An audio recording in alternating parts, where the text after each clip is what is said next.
بسم الله الرحمن الرحيم والصلاة والسلام على رسول الكريم. السلام عليكم ورحمة الله تعالى وبركاته. And welcome to Takaful online course. And today we shall carry on the discussion we started on Mudarabah.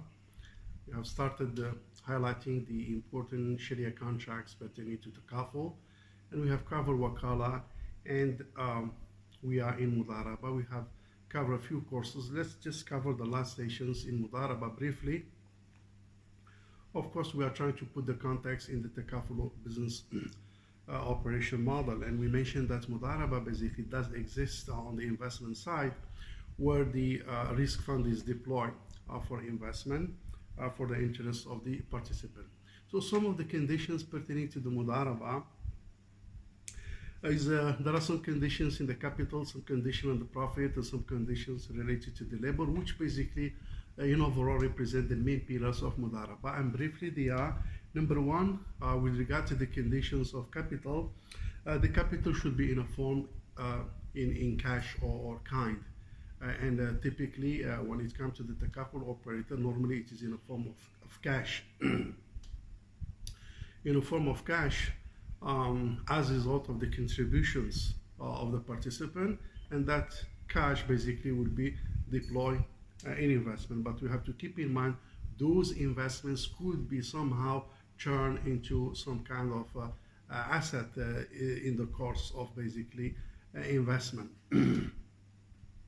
But definitely the initial capital or the initial capital invested, it would be in a form of cash as a result of the cash contribution. The second one is basically this cash or this money or this capital should be present, meaning is not regarded as a debt to be deployed from the liability of the Mudari, but it should be a present and it is not in debt, then handed over to the Mudari. But in the case definitely of the Takaful, the capital is present and is not regarded as debt.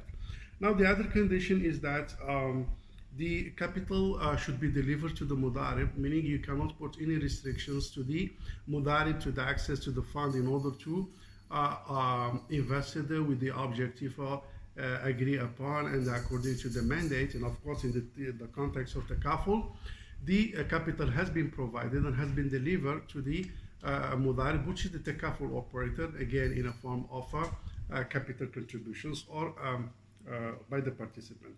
The other conditions is that the capital providers should have no control over the capital, meaning that the capital provider shouldn't prevent the Mudarib from accessing to the capital, from managing the capital, from the investment. So he has no restrictions, no control that may disturb how the Mudarib will run the mandate of the investment. And of course, in the term of the context of the Takaful, so the fund is available and basically the Takaful operator has full access to the capital for the objective of the investment. The other requirements is that the capital should be known in terms of quality and quantity, meaning this is to remove the potential ambiguity when it comes to the amount of the capital, because later on it could be somehow disputed how much I gave you. So the amount, or if it is in a form of kind or asset, the quality, the quantity, the description should be known to remove any kind of potential dispute by the different parties. And in the context of the Takaful, definitely the money is in a form of capital and the contributions is known, and throughout the accounting basically and the auditing and the other measurements of governance, so the amount is known and determined. So as you can see, most of the Mudarabah conditions pertaining to the capital have been fulfilled in the context of the Takaful operation. Now if we move briefly to the profit, a profit that should be determined in Mudarabah should be in a form of percentage, in a form of profit sharing ratio, meaning 50%, 50%, 30%, 70%, and so on and so forth. So it cannot be predetermined in a lump sum amount. For example, I give you an investment of 100K, then you take 5K or you take 10K, an absolute amount. That one is not allowed in the context of Mudarabah. It is allowed in Wakala, it is allowed in Ijara, but in the context of Mudarabah is not allowed because it is regarded as a partnership. And it is an equity structure per se. So it has to be determined in the context of Mudarabah. In the Takaful operator, basically the investments profit return is determined between the participant and the Mudarib, who is the Takaful operator, in a form of percentage. So the Takaful will take its share and the participant will take their share. The other the other requirements of the profit, that this profit should be predetermined, number one, and known in advance before the Mudarabah started. And this is to avoid any kind of potential dispute in the future between the different parties involved in the investment of Mudarabah.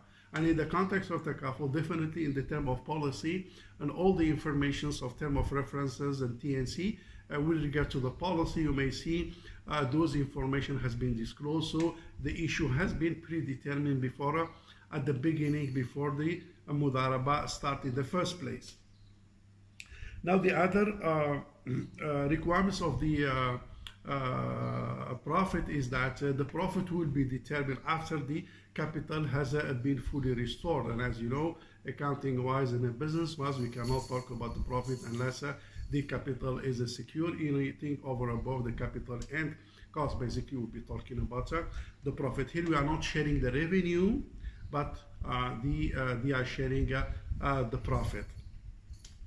And as you can see, most of the conditions of the profit of Mudarabah have been fulfilled in the context of Takaful operation model. Now, if you move to the last point with regards to the conditions of the labor, is that number one, the labor or the work is provided by the Mudarib. And in this case is the Takaful operator who is acting as a Mudarib.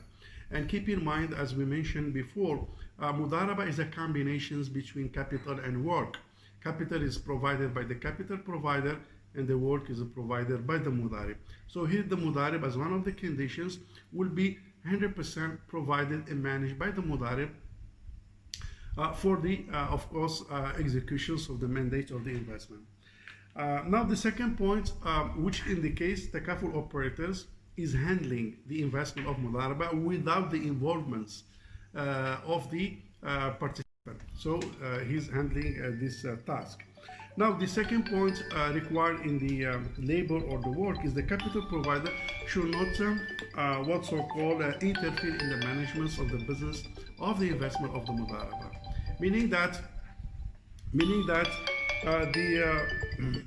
that the participants should not put any kind of restrictions and should not interfere in a day-to-day business management of the Takaful operator, or basically in this case the Mudarib.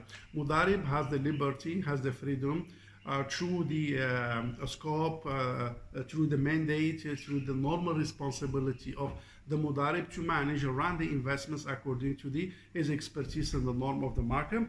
And the participant or the capital provider doesn't basically interfere in the day-to-day business management of the Mudarabah, and as a result of that may disturb the business operations and the objective of the what's so-called of Mudarabah. Now in the context of Takaful, we will see that basically participants, they don't interfere in the managements of the what's so-called Mudarib business investment and operations, but of course as part of the overall Sharia governance, we have definitely the board of directors, we have the Sharia board, we have the Sharia compliance officer, we have the Sharia what's so-called audit, we have the internal audit, we have the external audit, we have the regulations, we have the central bank, we have the security commissions. All these are basically measurements that preserve the Mudarabah capitals and work as lines of defense